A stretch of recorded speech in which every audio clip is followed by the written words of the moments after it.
Coucou les loulous. Salut, salut. Comment ça va? Ben nous, pas trop mal quand même, après 3 jours ici. 3 jours de stage, super éclaté, intéressant. Vous allez voir avec qui et ce que l'on a fait. Ouais, on est à la maison en paille. Voilà, Et... en Charente. Ouais. À Saint-Simé exactement. Et on n'avait pas assez de terre en fait entre les mains et on a dit bah tiens on va refaire un stage de terre. Donc on va vous présenter. Un stage de terre, terre de quoi? De terre crue. Oui. Et c'est extraordinaire, franchement. C'est incroyable tout ce qu'on peut faire avec. Oublions tous les matériaux qui existent, il y a plein de choses à faire avec ça. Ouais, on oublie le béton, on oublie tout ça en fait parce qu'on peut faire.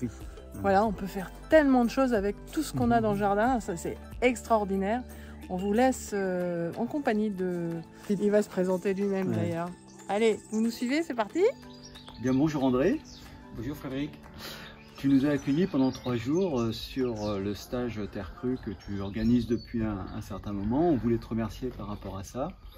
Et on voudrait que tu te présentes en fait toutes les facettes de... Parce que tu fais pas uniquement la terre crue, tu fais aussi bien les formations pour les structures paille, les maisons paille, et aussi le poêle de masse, une autre formation que j'ai faite avec toi il y a quelques temps. Ben, pour moi, il y a 24 ans, je suis tombé dans la paille et la terre crue en découvrant un livre un peu par hasard. Et ben, je me suis formé et très rapidement je me suis dit que ce sera une activité chouette à partager des connaissances parce que bon, en 98 il n'y avait pas encore vraiment d'informations disponibles ni sur la construction paille ni beaucoup, enfin en tout cas en français ça manquait cruellement aussi de documentation. Donc voilà, je me suis installé en France parce que j'ai venu des Pays-Bas. Et donc je commençais à organiser des formations et des animer autour de la construction paille, évidemment avec des enduits terre et aussi avec des enduits à la chaux, parce qu'à l'extérieur ça tient mieux. Et rapidement après, un premier livre sur la construction paille, après ça un deuxième et un troisième livre sur la construction paille. Donc voilà. Les formations sur la construction paille, ça fait donc déjà 22 ans que j'organise ça. Et quand j'ai découvert la construction paille, quand on rentre dans l'écologie, on découvre les toilettes sèches, les permaculture, les earthships, voilà, tous ces trucs-là. Tout ce qui gravite autour. Bien sûr, tout ce qui est complémentaire au mur extérieur. Donc aussi les poêles de masse. Et voilà, dès que j'ai vu les poêles de masse, je me suis dit, voilà, ça, j'ai mis ça dans une petite brochure pour un petit peu plus tard. Donc dans mon ancienne maison en paille que j'avais construit, on avait aussi fait venir un artisan pour monter une poêle de masse. J'avais aussi participé à une formation aux Pays-Bas pour apprendre à en construire un. Et ben après, il y a à peu près 7 ans, c'était pour moi un temps à se renouveler un peu. Parce que répéter tout le temps le même discours, même si on est passionné par ça, de temps en temps, voilà, il faut un nouveau bébé. Et donc voilà, là je me suis formé vraiment pour pouvoir enseigner aussi les poêles maçonnés, donc le poêle de masse. Donc ça fait à peu près 6-7 ans que je fais cela, quoi. Et bon, ces stages que vous venez de participer, donc des stages de 3 jours sur des enduits, enfin sur la terre crue, les enduits, la sculpture, les adobes. La peinture aussi. Ouais, oui, la peinture. Voilà, donc ça fait toujours partie de mes formations sur la construction paille, parce que je ne peux pas considérer qu'on puisse enseigner la construction paille sans qu'on parle aussi des enduits. Je sais qu'on n'est pas obligé de faire des enduits, mais avant de l'exclure, il faut mieux comprendre pourquoi ils sont si intéressants. Voilà, les enduits sur la construction paille, c'est vraiment quelque chose qui peut avoir un rôle structurel vraiment impressionnant. Et donc voilà, la partie terre crue, elle prend toujours, je dirais, au moins la moitié de contenu de stage de construction paille que j'ai fait. Et depuis que je fais aussi sur les poêles de masse, mais là-dedans, il n'y a pas l'apprentissage à formuler soi-même, à fabriquer soi-même ces enduits. Donc il y a des stagiaires qui me demandaient est-ce qu'ils ne pourraient pas venir juste pour une formation sur la fabrication de l'enduit. Sur cette partie-là. Voilà, donc c'est pour ça que depuis 2 ans, je fais ces formations. Bon, j'aurais dû faire ça il y a longtemps parce que c'est tellement agréable aussi comme sujet à travailler. On a passé vraiment 3 jours à s'éclater, voir toutes ces techniques. En fait, quand on est arrivé, avant d'arriver ici, en discutant avec des amis, mais vous en avez déjà fait, c'est facile, patati patata. puis enfin, en partant d'ici, ben, on se pose encore beaucoup de questions, quoi. Il y a beaucoup de choses à développer sur cette matière-là, avec la paille aussi, ça c'est quelque chose d'extraordinaire pour nous. Voilà, c'est une grande découverte. Ça donne envie d'aller plus loin dans la recherche et puis expérimenter, comme tu le dis toujours, expérimenter avec nos terres, avec d'autres terres, trouver les bons mélanges. André, est-ce que tu peux nous en dire plus sur comment tu fais tes formations, quel type de formation, le temps, l'accueil des personnes ici, aussi qui est important, je pense. Oui. Si je peux d'abord rebondir sur ce que tu venais de dire, de partir avec des questions, ce qui peut surprendre, parce qu'en général, quand on vient en formation, on vient pour les réponses. Oui, tout à fait. Et donc on pose les questions, et les réponses ne sont pas toujours celles qu'on attend. Et effectivement, j'en vois beaucoup sur « il faut tester ». Tout en donnant les clés, comment il faut tester. Oui, c'est ça, exactement. Voilà. Pour moi, ce qui est important pour avoir la bonne réponse, c'est d'abord de poser la bonne question. Et souvent, au début, on pose des questions qui vont un peu dans le bon sens, mais qui ne sont pas encore assez bien affûtées. Et je trouve ça une très bonne idée de partir aussi avec des questions, mais elles sont plus affûtées, elles sont plus précises, et on a découvert aussi des choses dont on ne connaissait pas l'existence. Donc maintenant, la formation, elle sert non pas à faire le tour du monde en 3 ou en 6 jours, parce que c'est juste pas possible. Pour moi, c'est plus une question d'ouvrir les portes, notamment quand je parle pour la terre crue. Parce que la terre, ici et là-bas, elle n'est pas la même. Donc il faut connaître les méthodes pour transformer une terre entre guillemets quelconque à un enduit de finition ou à une cloison, etc. Et donc il y a des méthodes à appliquer pour ça, et après il faut tester. Il y a une telle panoplie de choses qu'on peut faire avec la terre, donc forcément et ça, j'espère que ça donne de l'inspiration, que chacun là-dedans va choisir quelques techniques qui vraiment lui intéressent. Pour un tel, ça va être un mur en adobe, pour un autre, ça va être le pisé, pour le troisième, ça va être une torchis. Donc dans des formations sur la construction paille que je fais depuis 20 ans, ce sont donc des formations de 6 jours, pas plus que 6, parce qu'à un moment donné, il faut aussi laisser décanter, il faut laisser les gens aussi intégrer ce qu'ils ont appris. C'est donc fait autour du fibre de paille, que ce soit un botte de paille ou un fibre dans les enduits. Il y a l'argile qui est le liant pour la construction de terre crue. Il y a ce qu'on appelle les charges, donc le sable et des graviers ou des pierres, si on va maçonner des murs en pierre. Et la chaux, parce que comme la terre résiste pas terriblement bien à des pluies battantes, donc à l'extérieur on va plus rapidement soit faire un bardage, mais bon ça le charpentier il enseigne mieux que moi, mais les enduits à la chaux elles font aussi partie de cette formation. Donc, les stages de poêle de masse c'est un peu différent. Autant que notamment dans la terre crue, il faut expérimenter parce qu'on part avec un produit qui n'est pas industriel. Donc ici, aux 3 mètres plus bas, c'est pas la même terre forcément. Dans les poêles de masse, j'ai choisi d'enseigner actuellement les poêles Oxalis. Donc les poêles Oxalis, elles sont faites avec des produits industriels pour qu'on soit rassuré que ça tient dans le temps. Bien sûr, on peut faire des trucs en terre crue, mais ça tiendra 1 an, 2 ans, 3 ans. On joue quand même avec le feu, donc il faut absolument qu'avant qu'on commence, qu'on soit certain que ça va tenir, qu'on ne se tue pas, parce que le monoxyde de carbone c'est dangereux, qu'on ne pollue pas, parce que quand il est bien fait, la combustion elle est vraiment beaucoup plus propre, qu'il est donc un rendement très efficace, parce que des poêles de masse peuvent avoir un rendement facilement à 2 fois, 3 fois plus efficace qu'un poêle avec lequel on ferme l'arrivée d'air, et avec lequel on pollue d'ailleurs aussi quand on ferme l'arrivée d'air. Exactement, donc là, c'est l'association Oxalis qui a conçu des poêles de masse vraiment avec l'idée de les transmettre aux autoconstructeurs et aux autoconstructrices, bien sûr. Donc il y a des plans 3D déjà disponibles gratuitement et donc des formations de 3 jours pour apprendre qu'est-ce que c'est une poêle de masse réellement, qu'est-ce qu'on peut attendre du poêle de masse, en termes de distribution de chaleur, en termes d'utilisation. On cuisine aussi avec.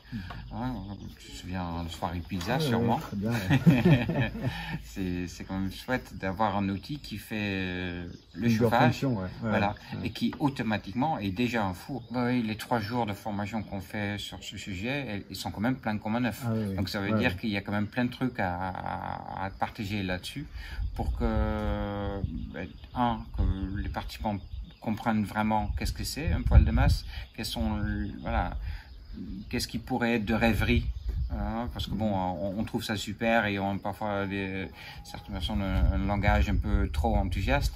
Donc il faut comprendre qu'est-ce que ça fait réellement par rapport à son propre bâtiment. Donc les stagiaires font pendant la formation leur propre étude thermique, ce qui manque en général gravement.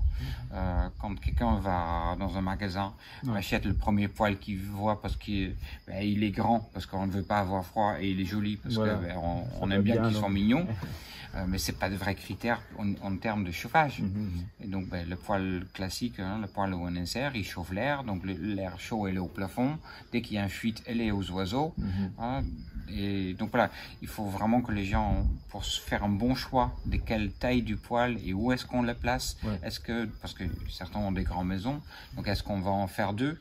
On peut aussi chauffer l'eau avec les poêles de masse. J'ai 2 types d'échangeurs, j'ai celle d'Oxydis, mais il y a aussi un autre échangeur que j'ai appris aux Pays-Bas qui permettent de mettre 50% de la chaleur créée par le feu dans l'eau. Donc on peut aussi faire du mur chauffant ou de sol chauffant. Ça ne sera pas une chaudière. Une chaudière, on achète une chaudière. C'est un appoint. Mais on peut quand même... Le poêle de masse plus cet appoint-là va donner un ensemble qui va être très vivable. C'est ça, ça donne une flexibilité. Si quelqu'un a une pièce un peu éloignée, il peut quand même apporter de la chaleur à un endroit précis. Effectivement, c'est quand même relativement technique, un poêle de masse. Et il y a plein de petits détails. Où il ne faut pas se tromper. Oui, voilà. Parce que bon, ça pèse quand même 1 tonne, 3 tonnes, entre 1 et 3 tonnes selon les poêles. Donc on ne va pas le déplacer. Et si tu nous parlais du dernier stage, du stage que l'on a fait avec toi là sur 3 jours, donc le stage de terre crue. Parfois j'ai l'impression que c'est tellement ludique de jouer avec la terre que j'ai même pas l'impression que ce soit une formation et que ce soit du travail, parce que c'est tellement sympa comme matière à travailler avec. L'idée c'est de partager, de transmettre comment on peut transformer des terres locales. Donc que ce soit ici au Canada ou en Andalousie ou sur le terrain chez les voisins, les terres sont différentes, mais la méthode est toujours la même. Donc il y a 2 méthodes. Il y a ce qu'on applique habituellement, c'est-à-dire on va faire des tests avec des différents dosages et ensuite une fois sec on va observer si ça fait ce qu'on veut que ça fasse. Et l'autre méthode, c'est quand on a de l'expérience, quand on sait, comme quand on fait des crêpes, au début on utilise la recette, parce que c'est des produits industriels, encore une fois.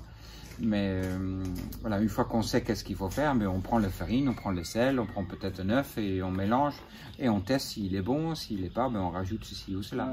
Donc voilà, c'est ce qu'on fait aussi dans ces formations que j'anime, parce que bon, j'ai eu l'occasion de travailler avec un couple américain, Athena et Bill Steen, qui ont travaillé avec des Japonais. J'ai travaillé avec d'autres personnes aussi qui ont travaillé avec des Japonais. Et des Japonais dans la terre crue, c'est... ils sont... Les maîtres... ils sont capables de faire des trucs vraiment de ouf. Et donc c'est très intéressant de s'inspirer de ce que j'ai compris. Parce que je ne dis pas que je maîtrise ce qu'ils font, mais... Donc eux, ils travaillent de cette façon-là, comme on a fait le premier jour. C'est un peu déstabilisant pour certaines personnes, parce qu'on aime bien qu'on a la recette. La recette type, mais qui n'est pas valable en fonction de ce qu'on va trouver sur notre terrain. Il faut vraiment adapter par rapport à ça. C'est ça. Ta méthode, en fait, du quadrillage avec plus ou moins d'argile, elle est vraiment géniale. Nous, on va recommencer ça à la maison. On avait ramené un peu de terre, mais je pense qu'on va refaire d'autres essais pour vraiment optimiser. Et puis bientôt poser notre... corps d'enduit et puis après notre finition par-dessus. Et c'est ça aussi qui est chouette avec la terre. Il y a différentes terres, mais il y a aussi différentes façons à faire ces enduits. Donc ça donne plein de possibilités et la marge de manœuvre elle est quand même relativement grande. C'est-à-dire il faut faire fort de rater un enduit terre. Donc on peut, entre guillemets, juste prendre le premier terre et le balancer sur un mur et appeler ça un enduit. Bon, peut-être il tient plus ou moins bien. Mais après, avec quelques conseils, comme je donne dans la formation, voilà, on peut se faciliter la vie.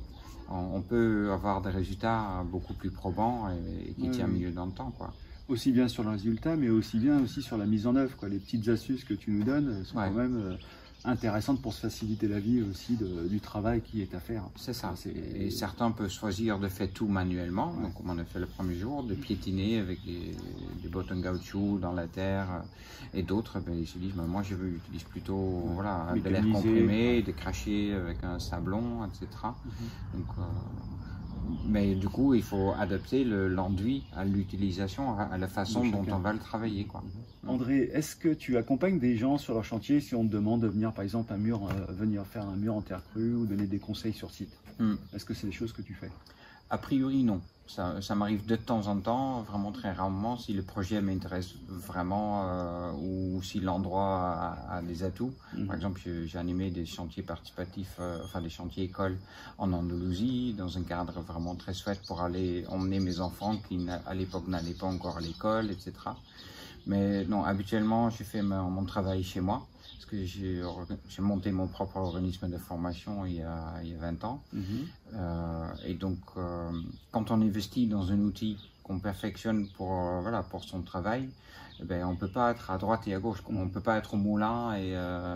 au champ et au moulin. Voilà, au champ et au moulin. Et donc, moi je les accueille, les stagiaires, chez moi. Donc je suis dans une vieille maison en pierre que j'ai rénovée en partie, donc avec une isolation paille à l'étage, avec des enduits terre à peu près partout, bien sûr, et un peu de chaud. Donc voilà, les stagiaires ils vivent ici ensemble en groupe pendant 3 ou 6 jours pour les stages paille. Et l'avantage de ça, c'est que j'ai beaucoup plus de maîtrise, parce que quand on intervient chez quelqu'un, c'est le propriétaire qui fait les choix. Ce ne sont pas toujours les meilleurs. C'est son porte-monnaie, c'est ses envies, c'est ce qu'il a compris, c'est ce qu'il a envie. Donc chez moi, s'il y a quelque chose qui ne sait pas, quand je vois une amélioration, le stage suivant, entre-temps, je peux améliorer. Voilà. Le premier stage auquel j'ai participé, le deuxième, c'était en Normandie, et avec Pascal Thépeau, qui était un des précurseurs dans la construction paille. Quand il est arrivé, le formateur, comme nous les participants, la veille de formation, la fondation sur laquelle on allait travailler, qui faisait 5 mètres de long, il y avait 5 cm de dénivelé. Ça commence mal. Ça commence mal, mais là tu es devant fait accompli, avec tout le monde là, les matériaux là, donc qu'est-ce que tu fais? Donc on s'est adapté le mieux possible. Donc ça, c'est des contraintes qui sont assez désagréables, notamment vis-à-vis de ceux qui viennent d'apprendre. Et donc dans ce chantier, on va aussi faire une seule technique en général, et on va faire plus de mètres carrés. Donc je conseille toujours à mes stagiaires, après la formation, d'aller également sur des chantiers participatifs, par exemple. Je trouve que c'est complémentaire de se former à un endroit où on peut voir plein de choses et où tout le matos est là, tous les outils sont là, et qu'on peut relativement, quand on a compris une chose, qu'on n'a pas besoin de le faire toute une semaine. On peut passer à la technique suivante, etc. Puis l'avantage aussi de venir chez toi, c'est de ressentir les effets de la terre dans une maison, de ressentir aussi l'effet du poil de masse. Exactement. Quand tu repars d'ici, tu es convaincu, quoi. Et notamment pour le poil de masse, la question m'est posée parfois, est-ce que je pourrais intervenir à monter, à guider, à monter un poil de masse chez quelqu'un? Je ne suis pas inscrit en tant qu'artisan, donc légalement ça ne tient pas. Il faut apporter une garantie décennale quand on fait ce genre de manœuvre. Quand on fait travailler des bénévoles, il y a un risque d'être prise pour un travail au noir, et c'est donc l'artisan qui peut être tenu responsable de ça, donc il y a quand même aussi une prise de risque. Et comme tu dis, quelqu'un qui vient pour un stage poil de masse et qu'on fait un feu dans un poêle qui existe déjà, et à côté on monte un autre poêle parce que c'est comme ça qu'on apprend à faire, et qu'on cuisine dedans, etc. C'est beaucoup plus probant que de montrer des slides que de la théorie, des vidéoprojecteurs. Encore une question. Qu'est-ce qui t'a amené à faire ce rôle aujourd'hui d'apprenant, plus que de te mettre à ton compte et puis d'aller travailler chez des particuliers? Est-ce qu'il y a un message à passer dans l'ensemble de tes formations que tu voudrais nous donner? Ouais. Ça me ramène un petit peu à ma jeunesse. Quand j'étais à l'école, il y avait une fille qui était assise derrière et dans des cours d'économie, elle ne comprenait rien. Et bien, chaque fois, je me penchais un peu en arrière et je répétais ce que disait le prof, mais dans mon langage à moi. D'une autre façon. Ouais. Voilà, voilà. Et moi, ma méthode est plutôt de ramener des choses au plus simple. Ouais. J'aime pas du tout sortir un discours trop intellectuel. C'est pas mon style. Moi, je veux que tout le monde puisse comprendre, plutôt que de rendre des choses élitaires et que soit dans le tour d'ivoire. C'est comme le mot expert. Quand parfois je suis introduit comme un expert de ceci ou cela, un expert c'est quelqu'un qui sait presque rien, enfin presque tout de presque rien. Donc c'est dangereux aussi, même si c'est utile d'avoir des experts qui vont plus loin que la moyenne dans une direction. Mais si on n'a pas des œillères un peu ouverts et qu'on ne voit pas les connexions entre des choses, ça peut être risqué aussi. Donc oui, enfin moi j'étais d'abord boucher, parce que je viens d'une famille de bouchers et je trouvais ça intéressant. C'est un peu curieux, mais bon, quand on est né dans un endroit, c'est normal. Donc j'aimais bien les haches, les couteaux, le côté manuel des gestes et compagnie. Après je travaillais dans le marketing, ça c'était une horreur. Le milieu, enfin les personnes autour de moi étaient intéressées par des voitures, du foot et compagnie. Bon, j'ai rien contre, mais c'est pas ce qui me passionne. Dans la boucherie, je me suis ennuyé, mais vraiment sans fin. Quand je travaillais un petit peu dans l'informatique, on va dire, à un moment donné, un peu par hasard, je suis tombé sur un livre sur la construction paille. Et là, j'ai dit, non mais ça. Et quand on lit rapidement tous les arguments pourquoi c'est censé de faire ça, hein, parce que bon, à la base c'est quand même curieux de construire une maison avec des bottes, quoi. Mais quand on lit, voilà, que ça isole plus que n'importe quel matériau pour le même prix est capable de faire, que c'est juste 2 ficelles autour de la paille sec bien compactée, c'est quand même hallucinant. Quand on voit une usine, hein, pas loin d'ici, il y a une usine qui fabriquait des ciments. Rien que la taille, c'est juste gigantesque. Et c'est cuit à 1500 degrés. Donc voilà, quand on découvre ces choses-là, moi, l'écologie, c'est par là que je trouvais la porte. Et donc après, on a envie d'être cohérent avec ce qui parle dans son cœur. Et voilà, et comme j'ai cette capacité, voilà, d'expliquer, enfin, je me donne pas mal de peine, c'est pas une peine, mais vraiment, je me donne pas mal d'efforts pour essayer de bien comprendre. Hein, tu as vu la bibliothèque, et j'ai encore des livres cachés ailleurs qui ne logent pas dans l'armoire ici, et je les ai presque tous lus. Je veux dire. Donc voilà, j'aime beaucoup creuser le sujet et ensuite rendre ça simple. Ça prend du temps, mais c'est chouette à pouvoir partager des choses vraiment sensées et aider les autres ensuite à faire leur choix et faire leur vie. Je ne suis pas là pour dire que la construction paille c'est la seule méthode qui existe, mais voilà, d'aider les gens dans leur parcours. Et un autre élément qui est pour moi vraiment crucial dans ce que je fais depuis 20 ans, c'est que quand j'ai participé au premier stage, quand je suis revenu après un stage d'un week-end, j'étais extrêmement touché par le côté humain C'était voilà, des personnes aussi du stage. C'est ça. On n'était pas en train de comparer qui avait les plus grosses bagnoles ou machin. Les gens plus bizarres que moi étaient acceptés aussi bien que moi et les autres. Donc il y avait vraiment des échanges humains, techniques aussi. Et c'est ça que j'ai fait maintenant depuis 22 ans. Quoi, Et c'est ce qu'on retrouve aussi dans chaque stage, quoi, des personnes intéressantes, qui ont à peu près les mêmes points de vue, qui donnent des informations. Ouais, et donc c'est aussi pour ça que je le fais chez moi, et enfin dans un cadre où les gens peuvent dormir sur place, soit ils plantent la tente, ou ils prennent un lit dans le dortoir, pour que au moins la possibilité existe en dehors des heures de cours, voilà, d'avoir d'autres types d'échanges. Parce que je trouve ça toujours un peu tristoun quand je donne des formations pro-paille aussi, et bon, souvent ça se fait dans un cadre plus professionnel. Donc voilà, à 17h, tout le monde rentre chez soi. Oui, et je suis un petit peu.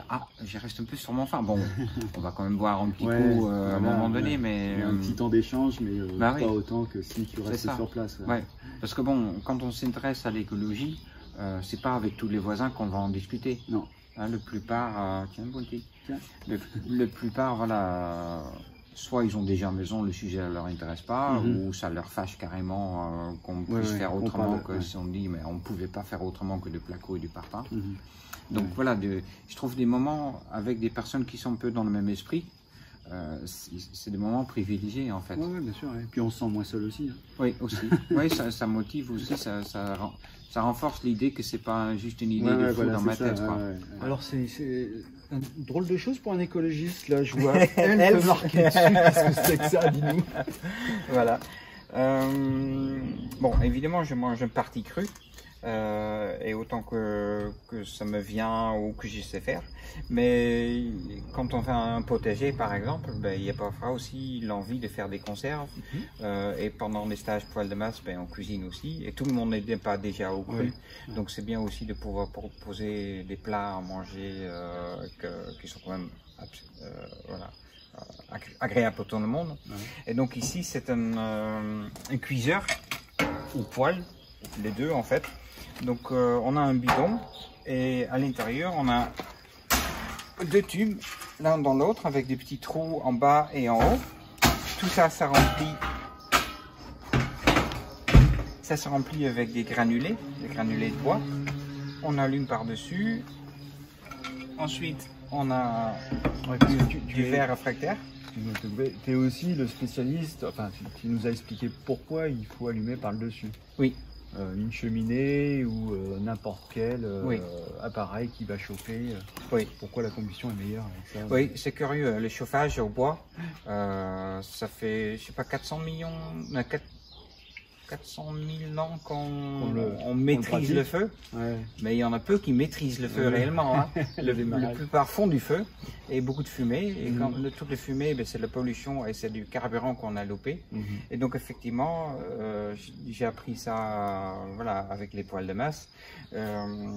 Quand on allume le bois par en haut, la combustion, c'est comme une bougie. En fait, c'est logique. Voilà. Et ça fait une combustion plus propre, mieux gérée en fait. Tout à fait. Donc ce type d'appareil, c'est David Sumilo avec l'association du soleil dans nos assiettes, c'est par eux que j'ai appris. Et donc voilà, on utilise ça aussi pendant les stages poêle de masse, en cuisine dans le poêle, mais voilà, il y a d'autres variantes, on va dire, de cuisson à bois. D'autres alternatives. Voilà, comme des cuiseurs solaires que l'on a utilisé il y a 2-3 jours. Voilà, c'est assez ludique et ça permet voilà, d'utiliser soit le soleil direct, soit le soleil en forme de bois. Et en termes de coût, c'est un impact aussi qui est intéressant sur la bourse, ça. Ben oui, non, ça c'est deux bidons qu'on récupère, voilà, on peut récupérer. C'est pas mal de récup ou chez les ferrailleurs. Et ça, c'est un verre réfractaire. Hein, donc ça, on l'achète, mais c'est genre 20 ou 30 euros, si je ne me trompe pas trop. Alors, personnellement, je prends la douche froide, mais il y en a plein qui l'aiment chaude aussi. Et donc, c'est curieux qu'en 2022, on doit encore apprendre à faire du feu de bois. Parce que c'est 50% de la pollution de l'air. Hein. Et comme tu dis, c'est un allumage par en haut, parce qu'en bon français on appelle ça du top down. Donc voilà, l'allumage par en haut, c'est vraiment, ça aide pas mal. Plus le fait évidemment de tester avec un humidimètre, de vérifier le taux d'humidité de son bois. Ça c'est les choses les plus importantes pour avoir un feu correctement. Oui, tout à fait. C'est tous maintenant. Quand on est en train de rentrer dans le mur, il y en a qui accélèrent pour y aller, et il y en a aussi qui se disent ça sera bien quand même qu'on vient à des choses simples et efficaces et qui tiennent aussi dans le temps. Parce que c'est pas sûr que mes enfants peuvent plus tard se payer le luxe de poser notre chauffage à la place. Qu'est-ce que j'en sais? On ne sait pas aujourd'hui. Donc autant monter un poêle de masse qui tient facilement 30 ans quand il est bien foutu. Quoi. Et avec une bonne efficacité. En plus de ça, s'il est bien placé dans la maison, ça va chauffer toute la maison. Il y a beaucoup d'avantages à réfléchir avec ça. C'est ça. Et donc les poêles de masse et l'isolation avec la paille et la terre en rénovation et la chaux, voilà, tous ces stages-là, en fait, ça c'est goupillé. Et toi, tu es revenu parce que, bon, après le poil de masse, ben, la terre, elle est complémentaire, comme l'autre couple qui était dans la formation, qui avait fait poil de masse et qui veut le rénover. Donc voilà, la terre et la paille sont très intéressants à ça également. En tout cas, merci André pour ces 3 jours de formation. Moi aussi, je parle un petit peu dans la vidéo quand même. Quand même, ça te manquait ça.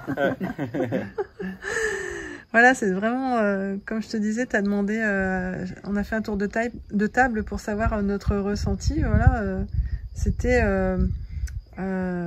super. Moi, je suis bluffée par tout ce qu'on peut faire avec de la terre.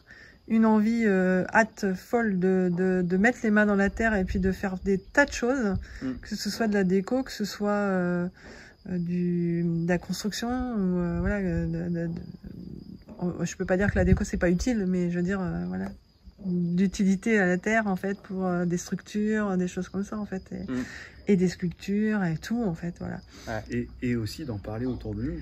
Ouais, de faire découvrir ça lors des chantiers participatifs aussi, et puis leur donner envie de venir te voir et de mettre les mains aussi dans la terre ici et d'apprendre les choses et de se dire que on a tout sous nos pieds quoi, et pas besoin d'aller au magasin à côté pour chercher des choses pour construire une maison. C'est tellement bluffant et on a tellement oublié ça que... Donc moi je te remercie en tout cas, et ça donne envie de revenir pour faire d'autres stages pour ta façon d'apprendre aussi, qui m'a plu aussi. Donc on apprend très bien avec toi. Enfin, j'espère que je vais bien retenir. Ça sera peut-être de ma faute si je ne retiens pas. Comme toi, moi j'ai appris encore beaucoup de choses aussi sur la Terre, et on nous a ouvert le champ des possibles aujourd'hui, plein de choses à découvrir. Comme le poil de masse, c'est pareil. Aujourd'hui, moi j'ai envie d'en parler à tout le monde, quoi. Enfin, tout ce que j'ai appris, j'ai envie de le transmettre, parce que pour moi est-ce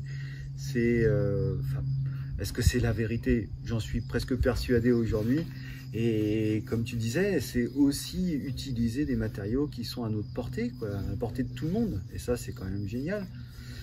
Que d'engraisser nos grosses industries là, qui pour une peinture, alors qu'une peinture à l'argile c'est aussi simple de le faire avec quelques pigments. Au-delà de ça, on ne pollue pas notre intérieur. C'est quand même génial. Donc, merci André. Avec plaisir. C'est comme la maison qu'on voit ici derrière. Bon, certes, ils ont mis de la pierre de taille autour des fenêtres, parce que dans notre secteur, on a ce luxe-là. Mais le reste, c'est des pierres qui viennent des champs, maçonnées avec la terre. Et c'était, bon, certes, il y a eu des maçons, mais il n'y avait pas eu que des maçons qui ont construit des maisons. Souvent, ce sont des femmes. Quand on regarde sur la planète entière, ça fait 10 000 ans et plus qu'on construit. Et certes, il y a de plus en plus de professionnels qui se mettent dans la construction paille, par exemple, ou en terre crue, et tant mieux. Mais la plupart, c'est quand même aussi des gens comme moi qui ont fait mon ancienne maison, comme vous qui faites des maisons Earthships. Il y a quand même beaucoup de particuliers qui s'approprient assez des savoir-faire pour faire des œuvres, pour construire des choses, et qui malheureusement sont quand même beaucoup plus sensés que ce que fait l'industrie habituelle, quoi. Donc voilà, merci d'être venu. Merci aussi de m'avoir appelé de la terre, enfin de manger cru. Bon, il y a des choses comme le smoothie vert que je mange presque tous les jours, mais autant que j'aime bien cuisiner, etc. Parce que bon, j'ai exercé le métier de charcutier traiteur aussi, mais c'est vrai que ce qui est aussi intéressant dans ces rencontres de groupe, c'est que la dernière fois tu m'avais parlé d'un livre sur la respiration. Ce petit détail, elles sont loin d'être anodins. Merci. Ciao, ciao. Qu'est-ce qu'on fait? Il faut vous abonner là. Le pouce, la cloche. C'est là qu'ils ont cliqué par Voilà, génial. Allez, merci André, à très bientôt. Ciao, ciao. Alors, ça vous a plu? Mais non, c'était pas Sting. Mais non, c'était pas Sting. C'est vrai qu'il ressemble à Sting quand même. Ouais, pas mal, Donc voilà, vous savez tout sur la... Non, vous savez pas tout sur la Terre, vous savez absolument rien. Vous êtes loin de savoir tout ce qu'il faut connaître sur la terre crue. Et d'ailleurs, nous, on vous le dira pas. Faut venir ici. Faut venir ici, faites cette formation, franchement, c'est génial. Et vous allez être bluffé par tout ce qu'on peut faire avec de la terre. Donc, et de la paille. C'est magique. Et de la paille, bien et sûr. Puis chauffé au poil de masse. Et de l'argile, et voilà, plein de choses en fait qui se trouvent dans la terre nature. crue en général. Ouais. Voilà. Tout simplement sous vos pieds. À découvrir. Allez. Bye bye. Ciao, ciao les loulous. Abonnez-vous. Hein. Comment ça, t'es pas abonné toi?